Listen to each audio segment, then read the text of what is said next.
সুপ্রিয় দর্শকবৃন্দ, আসসালামু আলাইকুম। এসএস মিডিয়া ফানি স্টেজের পক্ষ থেকে সবাইকে জানাই শুভেচ্ছা। আমি মোস্তাফিজুর রহমান সোহান। তো আজকে আমি একটা প্রতিবেদন নিয়ে এসেছি। প্রতিবেদনটির মাধ্যমে আমরা তুলে ধরার চেষ্টা করছি বাংলাদেশের বর্তমান সমাজের পরিস্থিতি। বর্তমানে বাংলাদেশের ধর্ষণ খুব বড় হারে বেড়ে যাচ্ছে। তো আমরা এ নিয়ে একটি ভিডিও তৈরি করেছি। ভিডিওটি সম্পূর্ণ দেখার অনুরোধ রইল।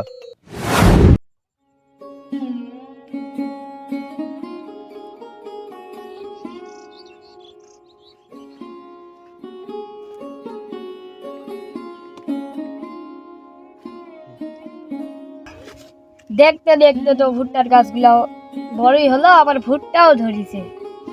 ভুট্টাও তো ধরিছে ঠিক আছে, কিন্তু শিয়ালে তো গাছগুলা মত থসে না।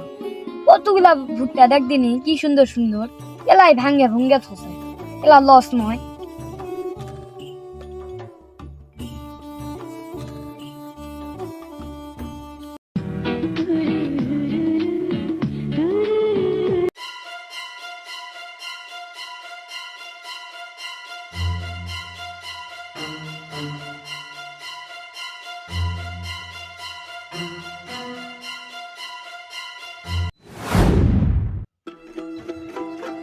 আরে এটা তো মেয়ের লাশ।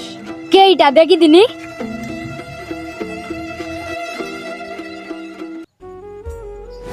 আরে এটা তো সোয়ানের বোন।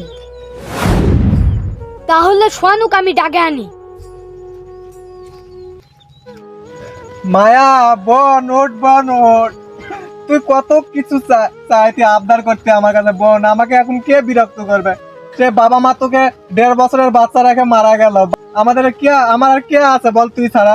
উঠ বোন উঠ, তুই আমার ছেড়ে যাস না বোন, প্লিজ বোন উঠ বোন উঠ উঠ। দেখ না বোন, তোরা পড়াশোনা করতে হবে, মানুষের মতো মানুষ হতে হবে বোন, উঠ তুই বোন। আরে সবই তো ঠিক আছে, এটা তো হবে তুইও জানিস না আমিও জানি না, হঠাৎ করে এখানে এসে দেখুছি তোর বোন।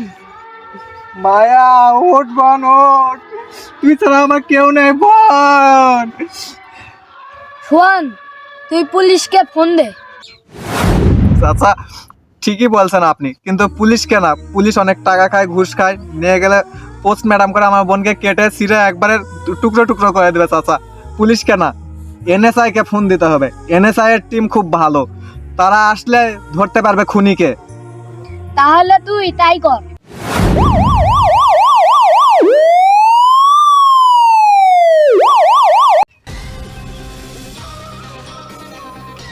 তোমার নামে কি সোহান? হ্যাঁ আমি সোহান, কিন্তু আপনারা কারা?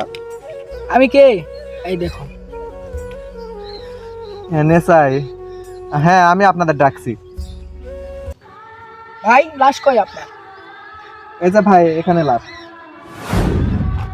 এইটা লাশ তাহলে? দুর্গন্ধ করতেছে তো, এটা তো 5-6 দিনের লাশ মনে হচ্ছে। রাজু এই লাশটাকে ফরেনসিক নিয়ে দাও। ঠিক আছে ওস্তাদ।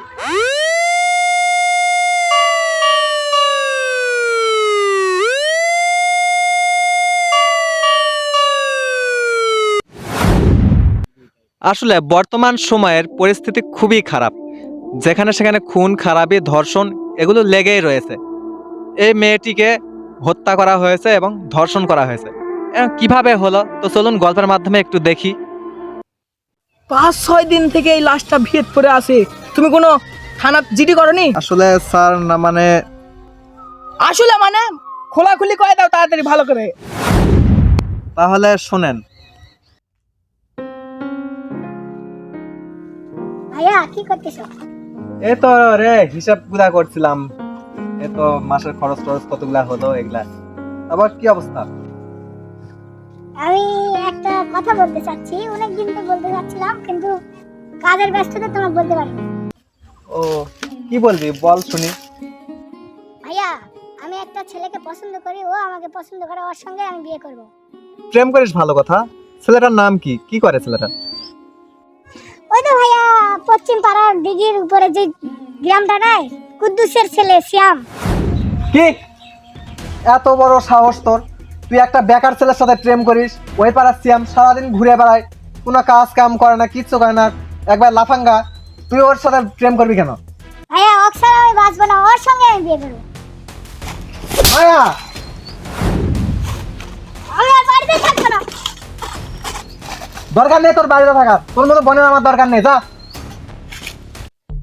আরে বন্ধু, মায়ার কি খবর রে?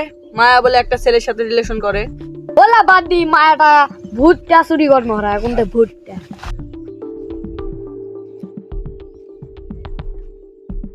আমি আর বাড়িতে যাবো না। এ বন্ধু, এ মায়া মায়া মায়া মায়া মায়া মায়া।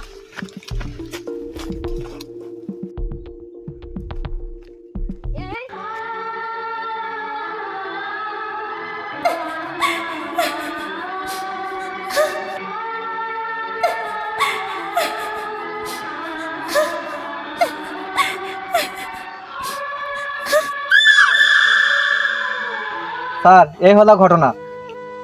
তাহলে খুনি তাহলে সিয়াম, ওকে তো ধরতে হবে। স্যার, কি হয়েছে? লাশটাকে অ্যাম্বুলেন্সে পাঠিয়ে দিয়েছি। ঠিক আছে, বিষয়টা আমি শুনলাম কিভাবে ওর মানে মৃত্যু হয়েছে। স্যার, তাড়াতাড়ি একটু খুনিরা ধরার ব্যবস্থা করেন স্যার। ঠিক আছে, তুমি বাড়িতে যাবা, এই হিলির মধ্যেই তুমি থাকবা, কোথাও যাবা না। সুযোগ আমাদের এখনো চেকিং হয়নি, চেকিং এর জন্য তোমাকেও সন্দেহ করতে পারি আমরা, এই জন্য বাড়ির আশেপাশেই থাকবে, কোথাও যাবে না হিলি থেকে। আচ্ছা স্যার। এই চলো।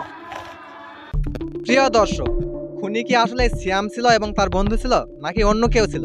জানতে হলে পরবর্তী পার্টের জন্য অপেক্ষা করুন। ভিডিওটি যদি ভালো লেগে থাকে অবশ্যই লাইক, কমেন্ট, শেয়ার করতে ভুলবেন না। যদি দেখেন ফেসবুকে তাহলে আমাকে ফলো দিয়ে রাখবেন, আর যদি দেখেন ইউটিউবে তাহলে SS media funny stage subscribe করতে ভুলবেন না। আর কে কোথা থেকে ভিডিওটি দেখছেন অবশ্যই কমেন্ট করে জানাবেন। আপনারা যারা যারা আমার ভিডিওতে কমেন্ট করেন, পরবর্তী ভিডিওতে তাদের নাম নেওয়া হবে। ধন্যবাদ।